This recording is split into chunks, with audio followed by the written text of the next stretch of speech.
রাজ্যে শৈত্যপ্রবাহ। পুরুলিয়া, বীরভূম, বর্ধমান, বাঁকুড়ায় শৈত্যপ্রবাহের সতর্কতা। 24 ঘন্টায় শৈত্যপ্রবাহের সতর্কতা 4 জেলায়। 5 জেলায় তাপমাত্রা স্বাভাবিকের থেকে 4 ডিগ্রি নিচে। 15 তারিখের মধ্যে তাপমাত্রা নামবে 5 জেলায়, এমনটা জানাচ্ছে হাওয়া অফিস। ঝাড়গ্রামের ইকো পার্কের ছবি দেখাচ্ছি। জানেন কি, কোটি কোটি টাকা খরচ করে তৈরি হয়েছিল এই ইকো পার্ক, কিন্তু সেই ইকো পার্কের আজকের ছবিটা দেখুন। বেহাল অবস্থা। ঝোপ জঙ্গলে ঢাকা পার্কের অধিকাংশ জিনিস নষ্টের মুখে। রাতে পার্কের মধ্যেই মদের আসর বসার অভিযোগ স্থানীয়দের। আর নতুন করে পার্ক তৈরির পরিকল্পনার কথা জানান ডিএফও। দেখুন।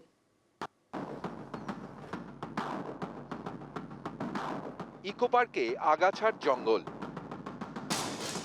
অযত্নে বেহাল দশা, এদিকে ওদিকে ছড়িয়ে ছিটিয়ে মদের বোতল। এ ছবি ঝাড়গ্রামের ইকো পার্কের, এতেই ক্ষুব্ধ স্থানীয়রা। এখন বেহাল অবস্থায় তো জঙ্গল হয়ে যায় চার সাইডে, কিছু ছাগলে খেয়ে নিচ্ছে, কিছু মানুষ কেড়ে নিচ্ছে, চারদিক থেকে চুরি চামারি হচ্ছে। এখানে আমরা চাইছি পার্কটা হোক, সুন্দর পরিষ্কার পরিচ্ছন্ন হোক। এই শীতের মরশুমে ঝাড়গ্রামে প্রচুর ঘোরার জায়গা এবং টুরিস্ট আসছে, আমাদের পার্কও টুরিস্ট আসুক, ঘুরুক। ঝাড়গ্রাম পুরসভার 5 নম্বর ওয়ার্ড, এখানেই বন দপ্তরের 7 একর জমিতে তৈরি হয় ইকো পার্ক, প্রায় 2 কোটি টাকা খরচ করে। কিছুটা অংশের কাজ শেষ করেই পার্ক খুলে দেওয়া হয়। প্রথম দিকে পুকুরে মাছ চাষ, বোটিং হতো। গাড়ি নিয়ে পার্ক ঘুরে দেখতে রাস্তাও ছিল। পরে পরিকল্পনা ছিল প্রজাপতি পার্ক তৈরির, কিন্তু স্থানীয়দের দাবি 6 মাস মতো পার্ক ঠিকঠাক চলে। তারপর পার্কের কাজ শেষ না করেই উধাও হয়ে যান ঠিকাদার। তখন থেকেই রক্ষণাবেক্ষণের অভাবও দেখা দেয় বলে অভিযোগ। এভাবেই চলতে চলতে আজ পার্ক বেহাল, অধিকাংশ জিনিসই আজ নষ্টের মুখে। অভিযোগ, নজরদারির অভাবে রাত হলেই বসছে মদের আসর। সন্ধ্যা হলে কি দুষ্কৃতকারীদের আড্ডা হয়? হ্যাঁ, আড্ডা হয়, এখানে আড্ডা হয়, মদ খাওয়া হয়, অনেক লোক জুটে। কোনখানটা মদ? ওই পার্কটা বোতল সব পড়ে আছে। পার্ক নিয়ে তো চিন্তা ভাবনা চলছে, তো মোস্ট প্রবলি আমি একটা ডিপিআর তৈরি করে একটা পাঠাবো প্রপোজাল জন্য। আমি চেষ্টা করবো কি পার্ককে যদি অ্যাক্টিভেট করা যায় ঝাড়গ্রাম পাবলিক। মূলত চেয়েছিল এখানকার মানুষের উন্নয়নের কথা ভেবেই সরকার টাকা দিয়েছিল, যে এখানে যদি ইকো পার্ক গড়ে ওঠে তাহলে পর্যটকরা আসবে এবং এখানকার মানুষের অর্থনীতি অনেকটাই উপার্জন বাড়বে।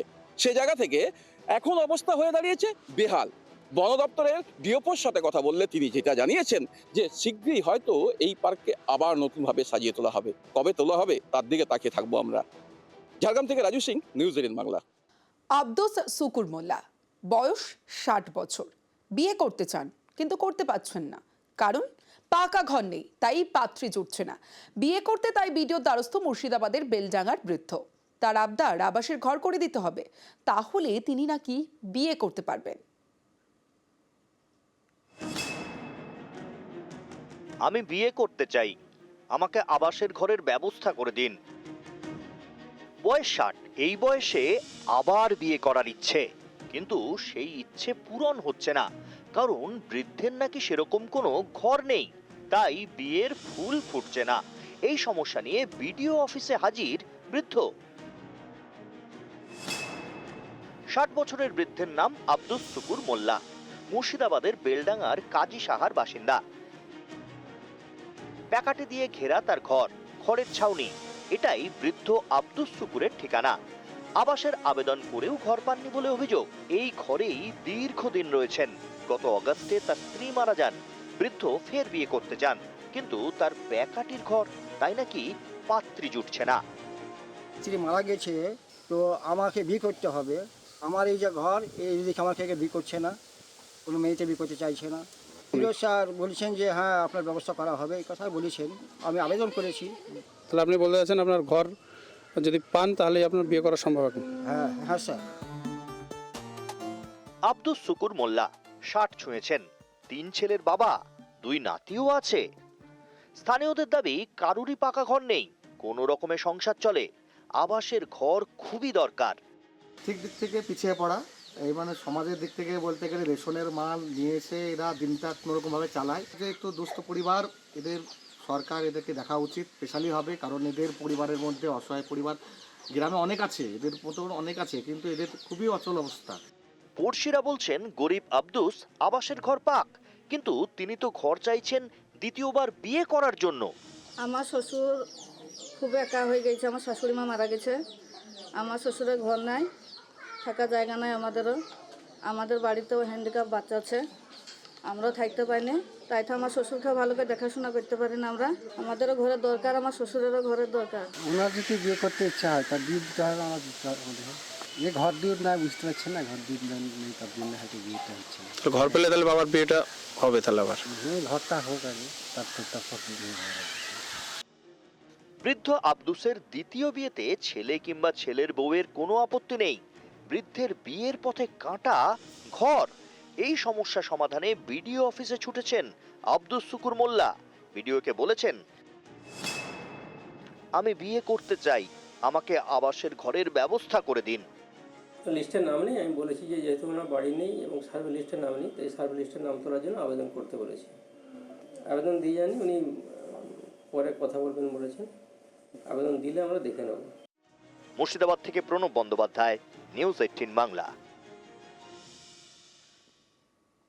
এবার একটা ছবি দেখাই আপনাদের, দেখুন স্কুলের পড়ুয়ারা তারা নদী পেরিয়ে কোথাও একটা যাচ্ছে, কোথাও নয় স্কুলে যাচ্ছে, কারণ নদী পেরোলেই তাদের স্কুল, আর সেইভাবে নদীর পেরোনোর জন্য কোনো সেতু নেই, তাই হেঁটেই এভাবে নদী পারাপার হতে হয়। বাঁকুড়া শিমলাপালে স্কুলের পথে পদে পদে বিপদ। স্থানীয়রা চাইছেন যে প্রশাসন এই যে নদী, এই নদীর উপরে সেতু তৈরি করে দিক, তাহলেই এই সমস্যার সমাধান হবে।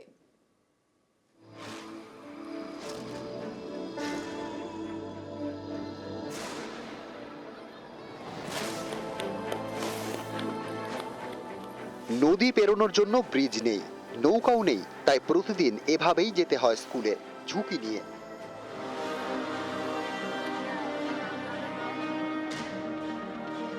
বাঁকুড়ার শিমলাপাল, এখান দিয়ে বয়ে গিয়েছে শিলাবতী নদী। এই নদীর একপারে সাঁইড়ি, আকড়ো, পুইপাল সহ বেশ কয়েকটি গ্রাম। এখানে কোনো স্কুল নেই, কাছের স্কুল বলতে নদীর ওপারে লায়েকপাড়া হাই স্কুল, মিনিট 10-এর পথ, না হলে 15 কিলোমিটার দূরে যেতে হয় স্কুলে। তাই প্রতিদিন নদীতে হেঁটেই স্কুলে যায় পড়ুয়ারা।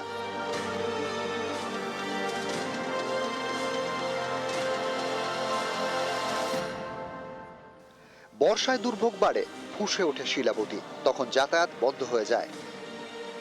আমাদের এখানে কোনো ব্রিজ সেরকম নেই, তাই আমাদের নদী পেরিয়ে যেতে হয়, অনেকটা ওখান দিয়ে পুরোটা ঘুরে ঘুরে যেতে হবে। তাছাড়া তো ওখানে আর ব্রিজ নেই না, নদীটা পেরোনোর জন্য শিমলাপালে একটা ব্রিজ আছে। জল বাড়লে কি অবস্থা হয়? তখন আর ঘরে থাকে বাচ্চারা সবাই, পরীক্ষার সময় শিমলাপাল দিয়ে টোটো ভাড়া করে পাঠানো হয়, টোটো ভাড়া এইখানকে আসতে 200 টাকা লাগে। হেঁটে নদী পেরোতে হয় বড়দেরও। স্থানীয়রা চান পাকা ব্রিজ করে দিক প্রশাসন। আমরা দেখছি মানবিকভাবেই বিষয়গুলো নিয়ে আমরা চর্চা করছি, কতটা করা সম্ভব। আমাদের শিলাবতীতে বেশিরভাগ সময় জল কম থাকে, সমস্যা হয় না, শুধুমাত্র বর্ষার সময়টাতে সমস্যা হয়। সেটাকে যদি কোনো টেম্পোরারি সলিউশনের রাস্তা আমি বার করতে পারি তাহলে চেষ্টা করব। বাঁকুড়া থেকে প্রিয়ব্রত গোস্বামী, নিউজ 18 বাংলা।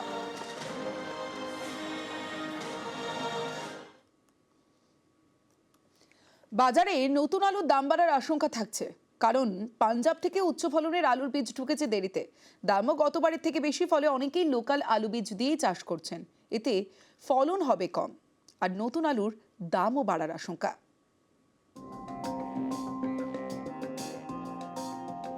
নভেম্বরের শেষ থেকে শুরু হয়েছে আলুর চাষ। পশ্চিমবঙ্গের কৃষকদের বড় ভরসা পাঞ্জাব থেকে আসা আলু বীজ।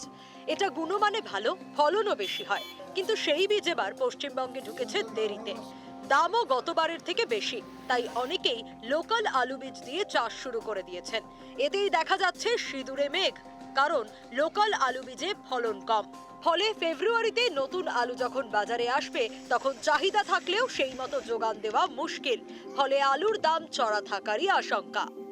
আমার বিঘেতে যদি 100 আলু হয়, পাঞ্জাবেতে 100-র বেশিও হয় সেরকমভাবে চাষ করলে, কিন্তু লোকাল আলু করলে সেটা 60টা 55-60টার বেশি হবে না, তাহলে আলুর চাহিদাটা কিন্তু বেড়ে যাবে। এখন যে দাম আলুর, নতুন আলুরও আশা করি সেই দামই থাকবে। পাঞ্জাব আলুর বীজের দামের জন্য আমরা লোকাল আলুটাই, চাষির আলুটা, চাষ করা আলুটাই আমরা বসাচ্ছি, সেই আলুটাই আমরা বসিয়ে সেই আলুটার ফলন 50% কম হবে। আগামী বছর আবার যেমন কলা মার্কেটের দাম যেমন উঁচু থাকবে, মানে দাম বাড়বে। হ্যাঁ, মানে খরচ হিসেবে দামটা অনেকটাই বাড়ার সিদ্ধান্ত থাকছে।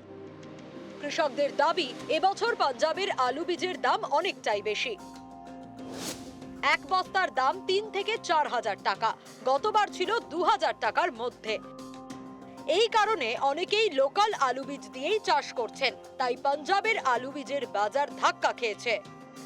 চাষ মোস্ট প্রবাবলি শেষের মুখেই, 1-2% চাষ ফিনিশিং দিতে বাকি আছে। বীজ বিক্রি হচ্ছে না, প্রায় 2500, 2600, 2800 টাকা পারচেসিং বীজ। এর মূল কারণ হচ্ছে পাঞ্জাবিরা পয়সা নিয়ে মাল ঠিক মতো ডেলিভারি টাইমে দেয়নি বলেই সব বীজ ব্যবসায়ীরা আজকে বিপর্যস্ত। আলুর ভালো মান এবং ভালো ফলনের জন্য ভরসা পাঞ্জাবের বীজ, কিন্তু এই নির্ভরতা আর কতদিন?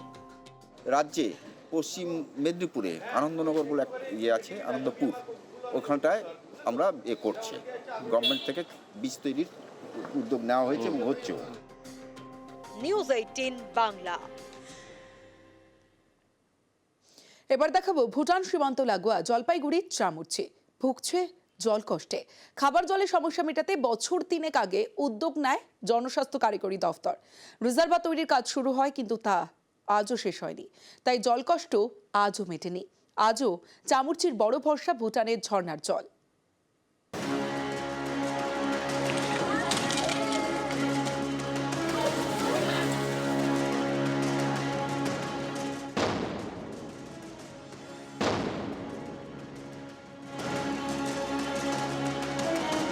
পাঁচিলের ওপারে ভুটান, এপারে ভারত। জলপাইগুড়ির চামুরচি, পাঁচিলের নিচ দিয়ে গিয়েছে পাইপ। ভুটানের ঝর্ণার জল এই পাইপের মাধ্যমে চামুরচিতে ঢোকে। আজও এই ঝর্ণার জলেই চামুরচির তেষ্টা মেটে।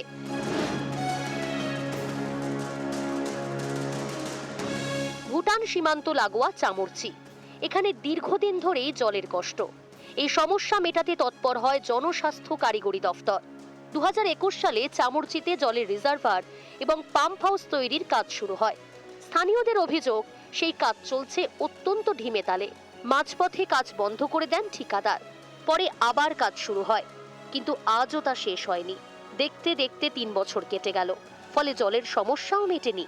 চামুরচির ডিপা লাইন, সেরা লাইন, তেলিফাটক চেকপোস্টের বাসিন্দাদের আজও তেষ্টা মেটাতে হয় ভুটানের ঝর্ণার জল খেয়ে। বর্তমানে আমাদের এই এরিয়াতে ভুটানের উপর ডিপেন্ড করতে হচ্ছে। ওখানটায় যে ঝর্ণার জল আছে, ঝর্ণাতে গিয়ে পাইপলাইন করা হয় ইন্ডিয়া থেকে গিয়ে, ওখানে প্রশাসনের সাথে পারমিশন নিয়ে ওই জলটার উপর ডিপেন্ড করে। যদিও জলটা খুব ডোলোমাইট মিশ্রিত জল, যেটা মানুষের স্বাস্থ্যের পক্ষে খুব ক্ষতিকারক। ভুটান সীমান্ত এরিয়া সমস্ত দেখার দায়িত্ব হচ্ছে কেন্দ্রীয় সরকারের। কেন্দ্রীয় সরকার উদাসীন একদম, উনি কোনো উদ্যোগ নিচ্ছে না। আমরা সবাই এখানকার ভুটানের জলের উপর নির্ভরশীল। বর্তমান এখান থেকে 5 কিলোমিটার দূরে আছে পাইপ, হ্যাঁ, ওই পাইপ থেকে ঝর্ণার জল আসে, ওটাই আমরা সব প্রায় কমপ্লিট ট্যাঙ্কি, বোরিংও কমপ্লিট। তো এই ট্যাঙ্কি চালু হলে কি সমস্যা মিটবে? কিছু আশা করা যায় যে জলের সমস্যা মিটবে। ওটা নতুন করে আবার কি ওটা তৈরি হচ্ছে আর কি, আরেকটা। ওটা হলে কি ওই জলের সমস্যা মিটবে? ওটা হলে আরো, এর আগে ওটা হওয়ার কথা ছিল, যে সাপ্লাইয়ার ওটা কন্ট্রাক্টর ওটা পেয়েছিল, হ্যাঁ, তুই নিয়ে আবার ওই কাজটাকে ছেড়ে চলে গেছিলেন, সেই জন্য ওইটা একটু দেরি হয়ে গেছে আর কি। জলপাইগুড়ি থেকে রকি চৌধুরী, নিউজ 18 বাংলা। আগামী বছরের শুরুতেই দিল্লিতে ভোট রয়েছে, আর সেই ভোটের আগেই দিল্লিতে সতর্ক পুলিশদের। দিল্লিতে অনুপ্রবেশকারীদের চিহ্নিত করতে পুলিশের অভিযান। আগামী বছরের শুরুতে দিল্লিতে বিধানসভা নির্বাচন। অবৈধভাবে দিল্লিতে বসবাসকারীদের চিহ্নিত করায় জোর। দিল্লির সিপিকে লেফটেন্যান্ট গভর্নরের নির্দেশের পরেই অভিযান। উত্তর পূর্ব দিল্লির একাধিক জায়গায় তল্লাশি পুলিশের। দিল্লির সিলামপুরে বাড়ি বাড়ি গিয়ে নথি খতিয়ে দেখে পুলিশ। 1-2 বছর নয়, 7 বছর ধরে বাথরুমই থাকার রুম, যেখানে আলমারি রয়েছে, খাট রয়েছে, বাসন রয়েছে, বসিরহাটের সরকারি টয়লেটে দখল করে সংসার চলছে। আর এ নিয়ে থানায় অভিযোগ দায়ের হয়েছে। বিডিওকে পদক্ষেপের নির্দেশ দিয়েছেন জেলা শাসক।